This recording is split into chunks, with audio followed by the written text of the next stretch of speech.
গোপনে আপনারা মানবেন্দ্র ঘোষের বাড়িতে আক্রমণ করেছেন, আগুন জ্বালিয়েছেন, ঘুমন্ত মানুষকে পুড়িয়ে মারা হত্যা করার ষড়যন্ত্র করেছেন।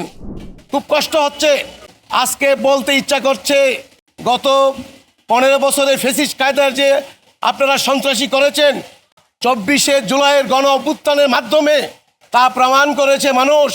এবং আপনাদের নেত্রী ফেসিবাদী হাসিনা এখান থেকে পলায়ন করতে হয়েছে।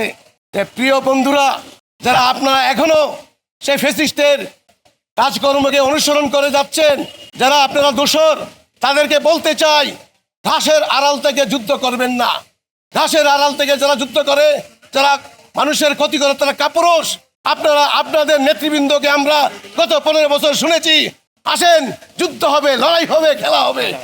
এখন খেলা হবে, আসেন সম্মুখ সমরে খেলা হবে।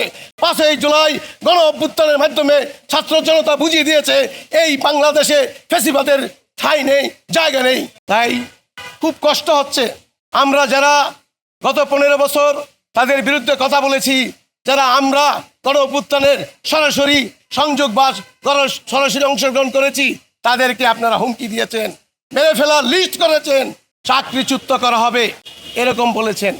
আমরা আপনাদেরকে বলছি না, আপনারা এখনো সাবধান হয়ে যান, নতুবা আপনাদের পরিণতি আপনাদের নেত্রীর মতোই হবে। এখানে আপনাদের ঠাঁই হবে না, বাংলাদেশে কোনো ফ্যাসিস্টের ঠাঁই হবে না। মানবেন্দ্র ঘোষ একা না, কয়জনের বাড়ি পোড়াবেন আপনারা? আমরা সবাই প্রস্তুত। আমরা দীর্ঘ 15 বছর এখানে আমরা সংখ্যায় সীমিত, কিন্তু প্রতিটি মানুষই বাঘের মতো বাংলাদেশের যে টাইগারের মতো গর্জে উঠে, আমরাও সবসময় গর্জে উঠি। কোনোদিন পলায়ন করি নাই, কোনোদিন গোপনে থেকে এখানে আমরা আমাদের কার্যক্রম পরিচালনা করি নেই। আপনারা করছেন, গোপনে এসে রাতের আধারে অগ্নিসংযোগ করছেন। চারুকলা অনুষদের ফেসিবাদের যে প্রতিকৃতি তৈরি হয়েছিল তা সংযোগ করেছে। তা আপনারা এত সংখ্যায় বেশি, আপনারা বলছেন যে সারা বাংলাদেশ আপনাদের, তাহলে আপনারা সম্মুখ সমরে যুদ্ধে আসেন, ছাত্র জনতা বুঝিয়ে দেবে আপনাদের অবস্থান কি রকম।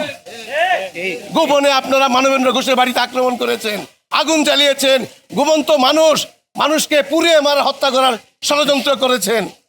সেই উদ্দেশ্যে আপনারা আগুন দিয়েছেন। সাবধান করে দিচ্ছি, আমরা সবাই মানবেন্দ্র ঘোষের মতো লড়ে যাব, লড়ছি। আমরা কখনোই থেমে থাকবো না, আগেও থেমে থাকিনি, এখনো থেমে থাকবো না। মানবেন্দ্র ঘোষের বাড়িতে যারা আগুন দিয়েছেন তার দৃষ্টান্তমূলক বিচার আমরা করবই।